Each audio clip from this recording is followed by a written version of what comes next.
Good morning, students. Today we are going to take the chapter Light, Reflection and Refraction. As the name suggests, light. What is light? Light is the form of invisible energy which gives sensation of eyesight, sensation of observing the objects in our eyes. Now, the main thing is what happens due to light. How do we see the objects?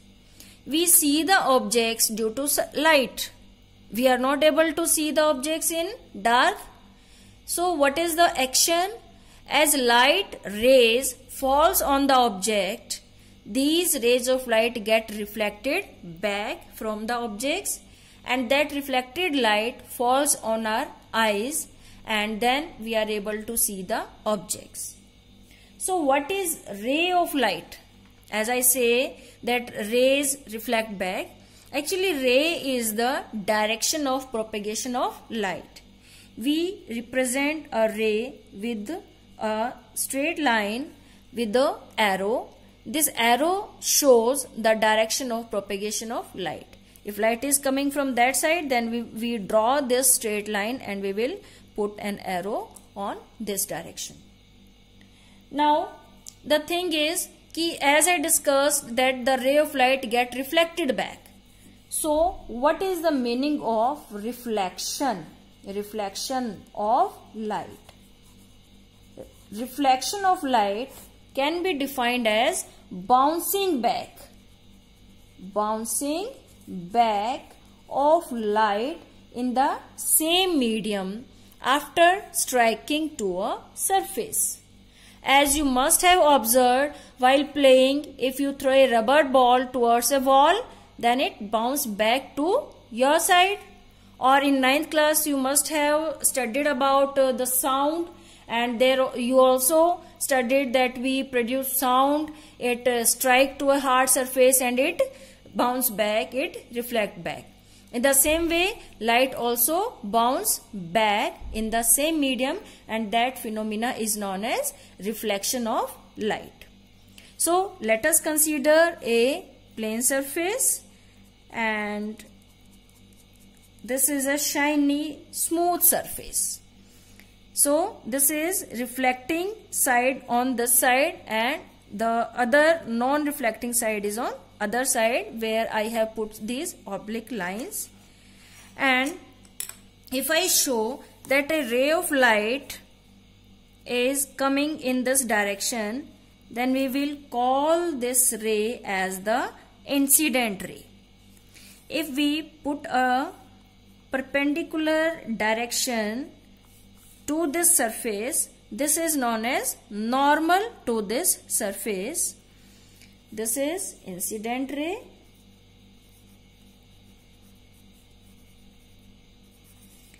This is normal.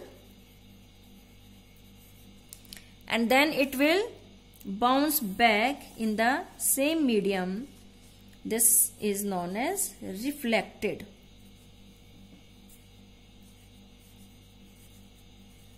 ray. So this phenomena is known as reflection of light. Now we measure the angle always between normal and incident ray.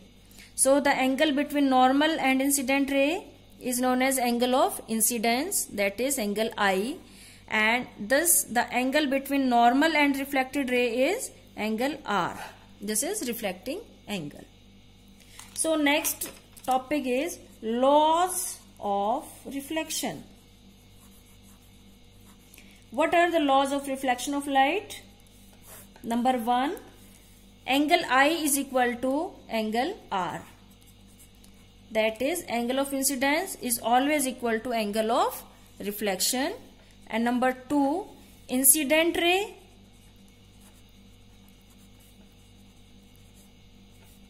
normal and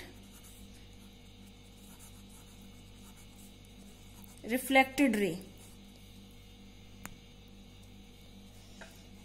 all lie in the same plane.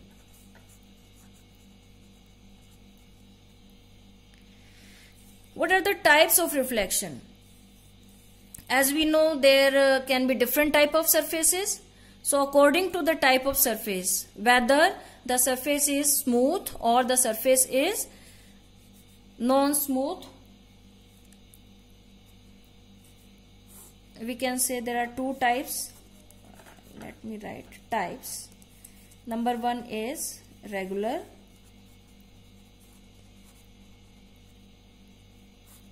and another is irregular. The regular reflection, that the ray of light which are coming parallel to this smooth surface, these will reflect back parallel. So such type of reflection is known as regular reflection, or we can say specular reflection of light. But if the surface is not smooth, then the rays of light which are coming parallel to the surface will reflect back, which is not parallel to the surface. Such type of reflection is known as irregular or diffused reflection. So in cases of, we will discuss the reflection of light in case of smooth surfaces. Smooth surfaces like mirrors, or you can see that in water also you can see the reflection. So that is also a good surface for reflection of light. Another surfaces you can see a polished surface, a waxed surface. These smooth surfaces, these produces a regular kind of reflection of light. These regular reflection of light shows the images of the objects placed in front of these surfaces. So we will discuss now, as I said, image. Image is the picture formed in the surface of that smooth surface. The picture of object formed is known as image. What are the types of images? What type of images can be formed? There can be two types of images formed. One is real and another is virtual image. Real images, those images which are formed due to actual meeting of reflected rays,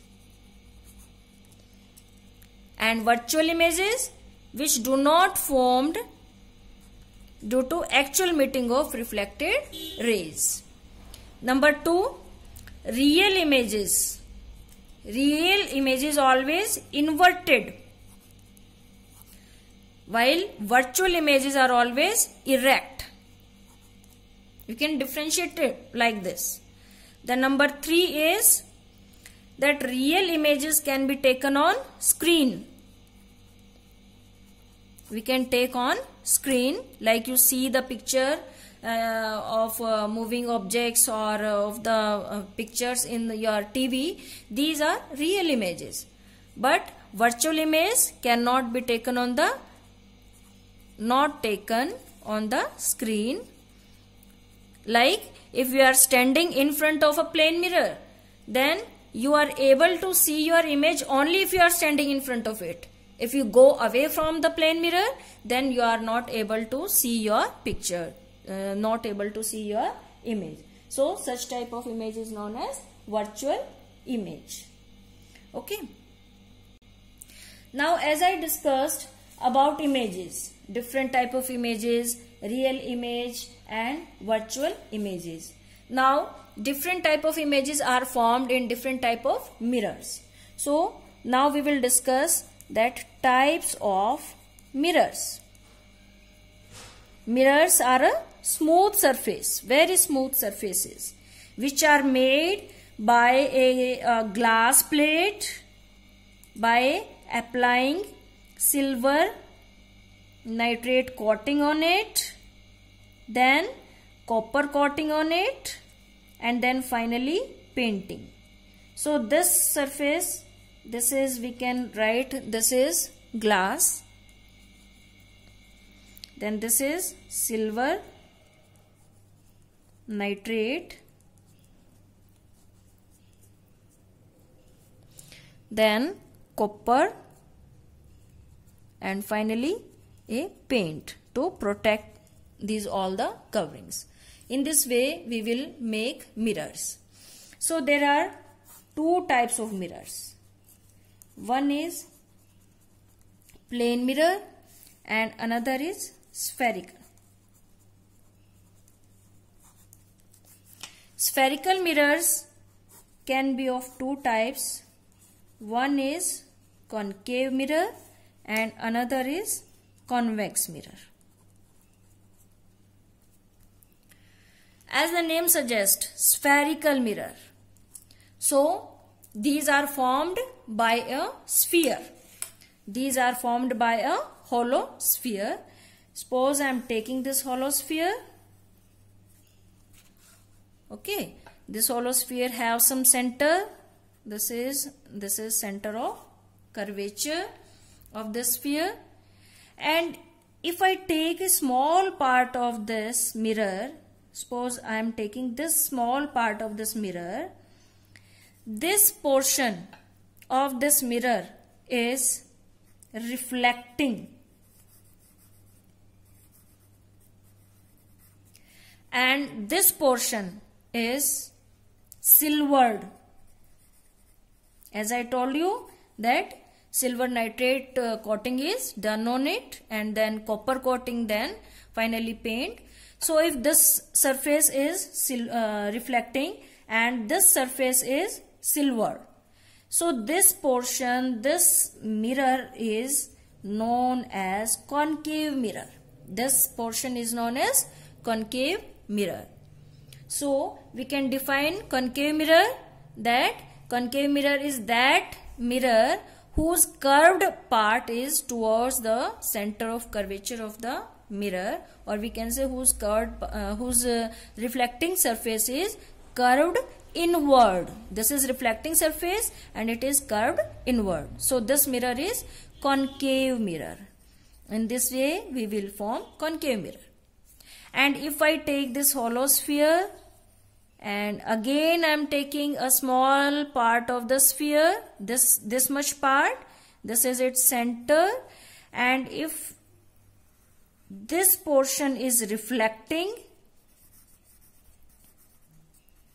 and this portion, if I make this portion as silvered, then painting and all, so this portion is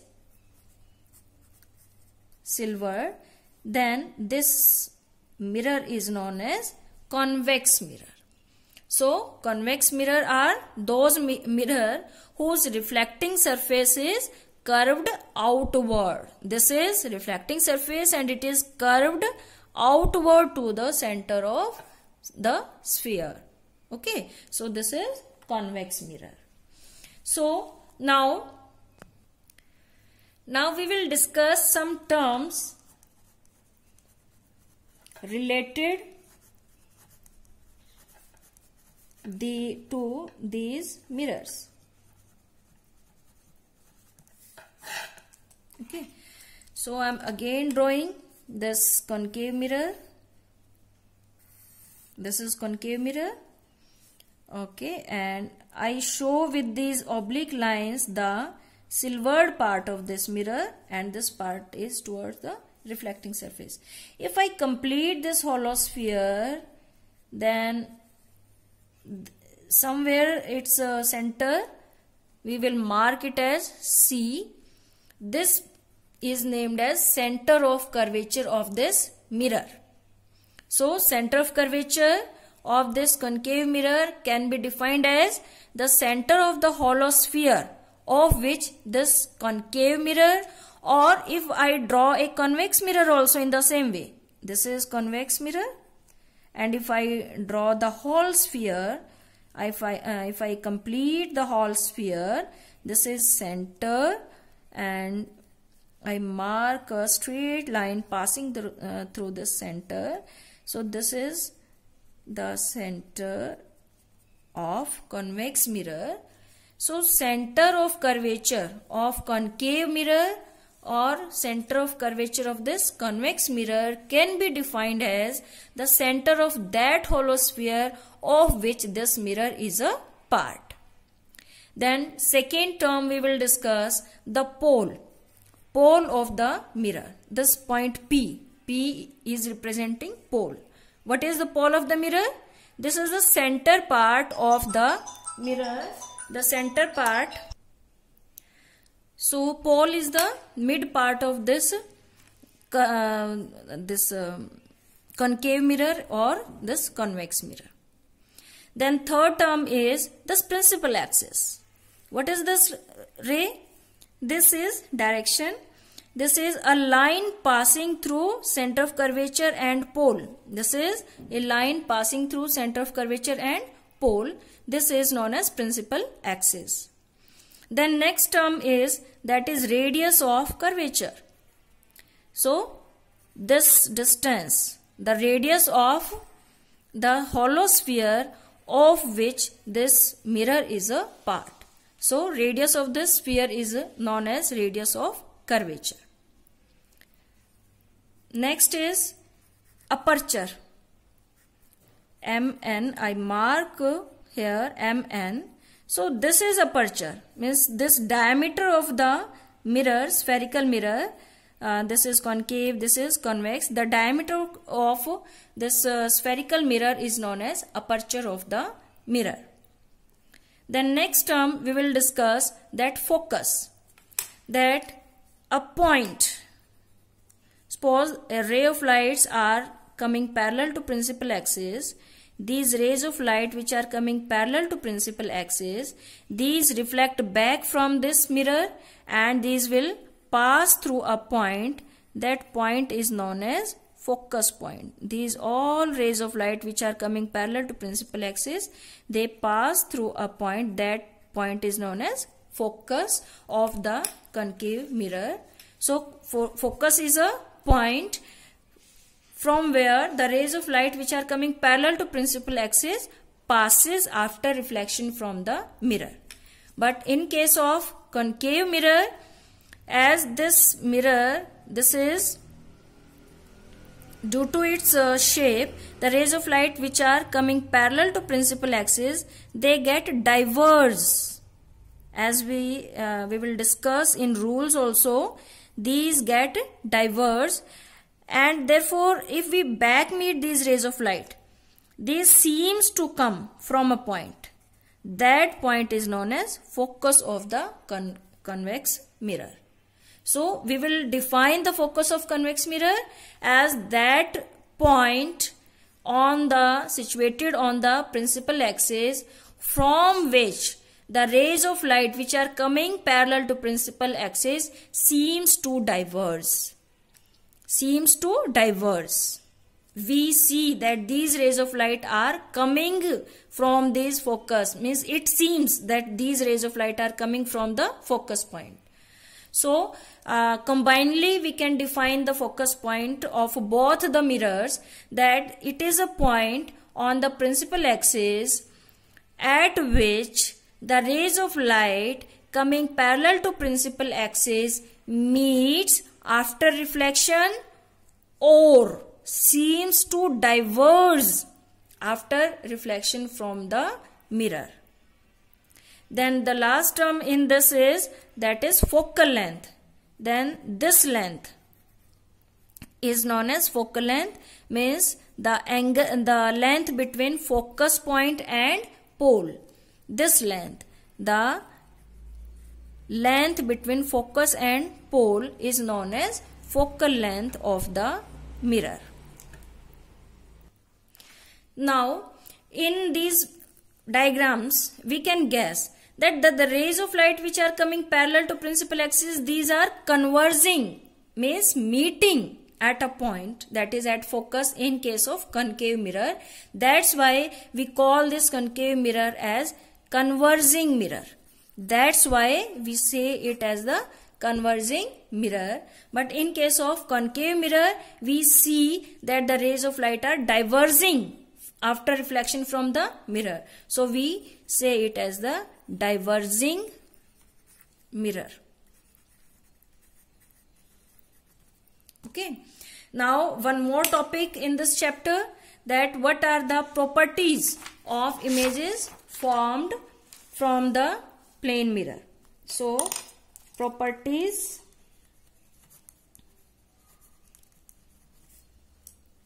of image formed by plane mirror. Now you have noticed these properties yourself when you are standing in front of your mirror in your homes also, that then you see the size of image is same as the size of object. Number 2, the image is virtual and erect. You see your image and your image is virtual. When you are standing in front of the mirror, you are able to see, and if you are not standing in front of a mirror, you are not able to see your image. Then third is laterally inverted. Okay, when you lift your left hand in front of the mirror, then in mirror you see that your right hand is lifted. So such type of inversion is known as lateral inversion. And the fourth point is the image is at same distance behind the mirror as the distance of object in front of the mirror. Image is at the same distance behind the mirror as the object is standing in front of the mirror. So these are the properties of images. Actually in our syllabus the topic is of spherical mirrors, but still sometime in exams they can ask what are various properties of image formed by a plane mirror. So you should know about these properties. Now students, as you are at home and before starting or we can say before revising this chapter, you have to take a spoon, silver spoon, and you have to see its both edges.